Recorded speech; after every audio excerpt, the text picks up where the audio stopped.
Today I'd like to show you 5 key tips to drawing from observation, drawing accurately from observation. I'm actually going to give you 6 tips. So what is drawing essentially? Taking a 3-dimensional world and squishing it onto a 2-dimensional plane. The shapes and forms that we know lay themselves out get pressed into just 2-dimensional shapes and lines. It happens in a camera, you know that, and I'm going to illustrate it in large scale simply with a pane of glass. Got glass, a dry erase marker. I'm going to close one eye to be sort of monocular like a camera, fix my head, and just draw very carefully what I see on the glass.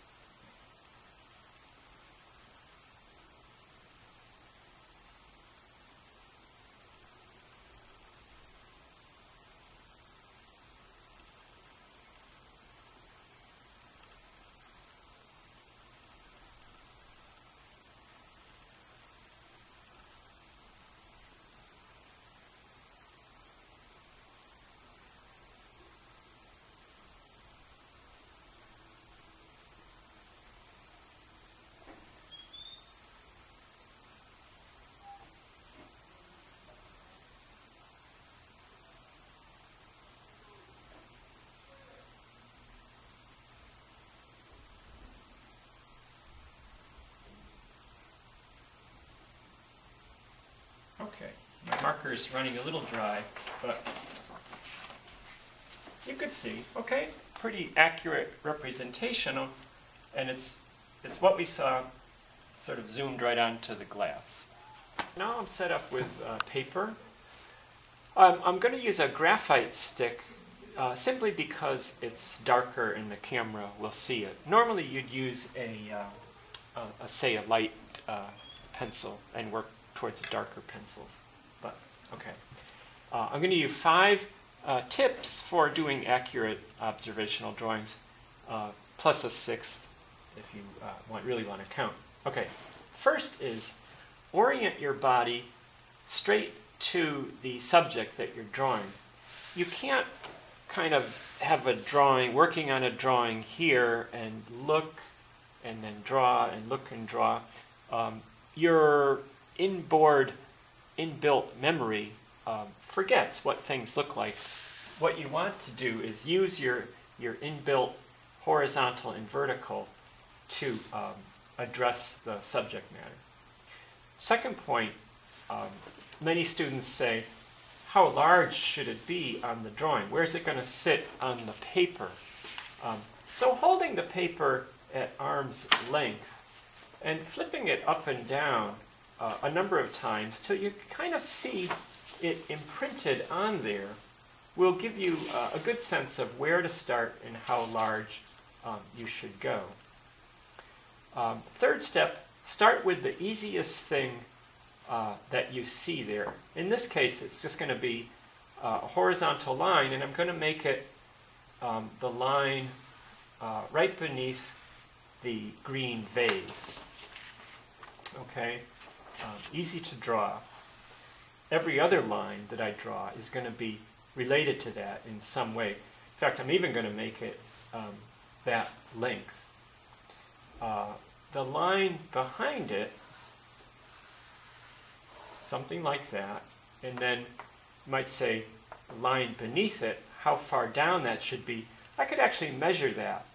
I'm going to put the tip of the graphite on the far edge of the block, slide my thumb down to the leading edge, and then compare that distance to the front of the block.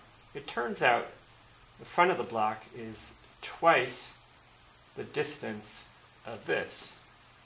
So if I wanted to then measure that, I could say, that's that big, so I'm going to go 1, 2, and like that. So let's just check that. Seems good.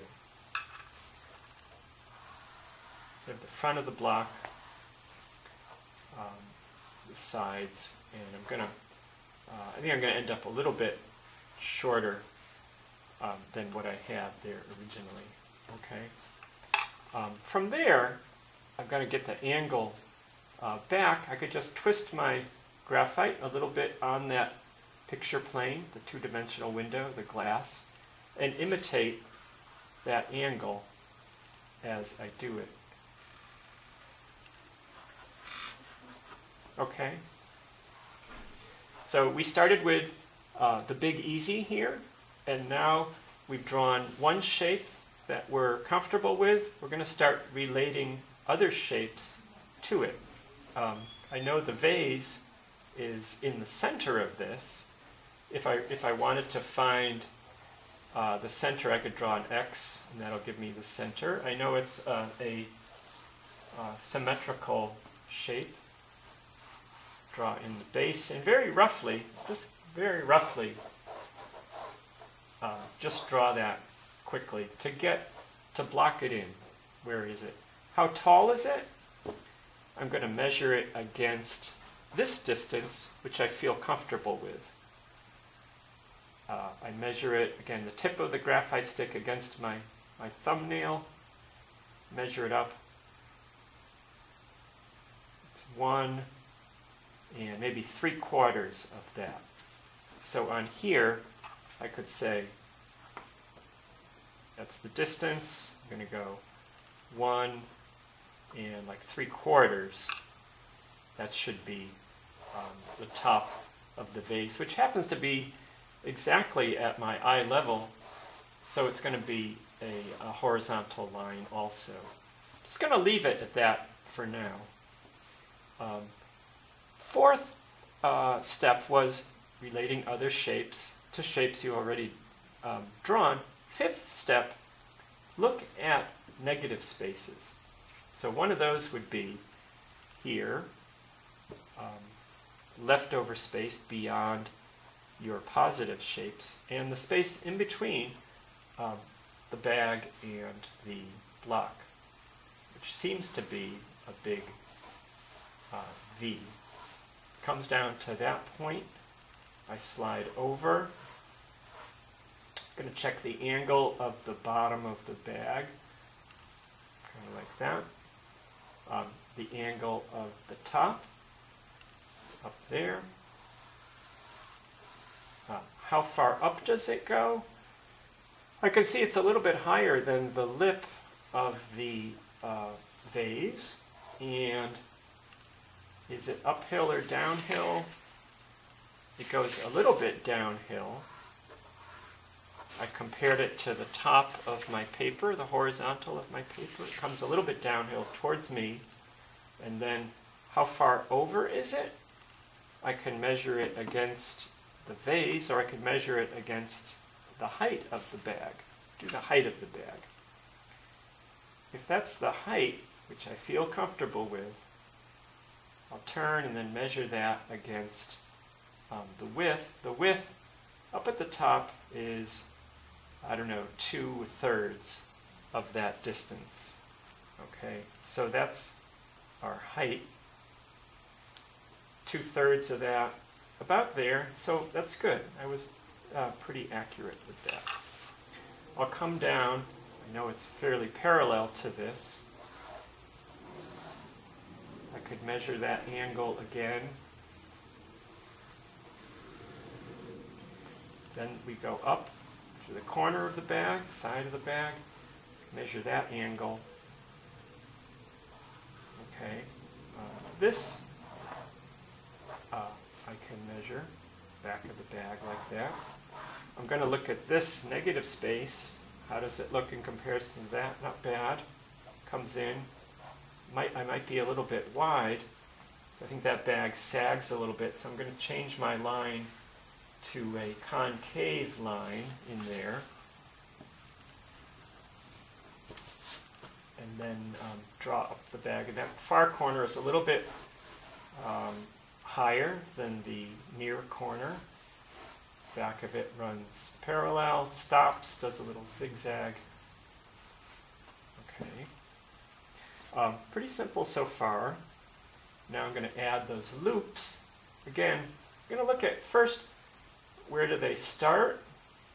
and how tall do they go, looking at their negative spaces that they create between the two of them.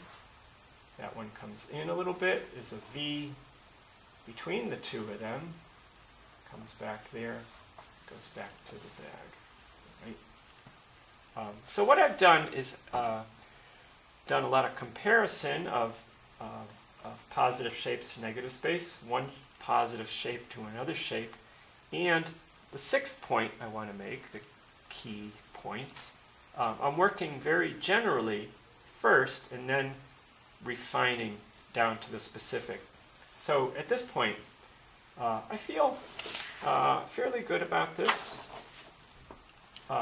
Basic shapes, I think the bag might be a little bit wide, but it'll be good enough for this demonstration. Here I'm going to just refine this a little bit. Here,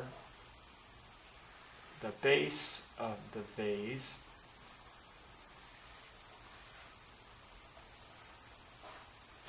is an ellipse, and then the top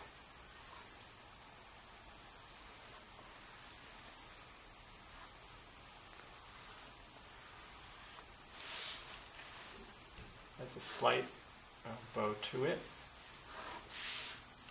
The back edge here, slowly darkening lines that are fairly tentative.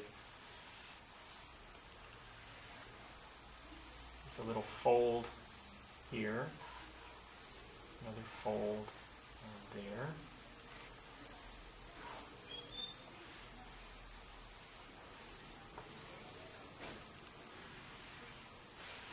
Okay, so from here, I've got my basics down, and now I could actually work into it with value or even paint it. I've done the 6 key steps, oriented my body directly to the subject, sized it onto the paper. It ends up being just about the same size as arm's length. Started with the big easy thing, a couple of horizontal lines, then started to use those to measure other relationships, the back edge to the front edge to the lower edge, related the shapes one to another, and worked generally from the general to the specific. That's it.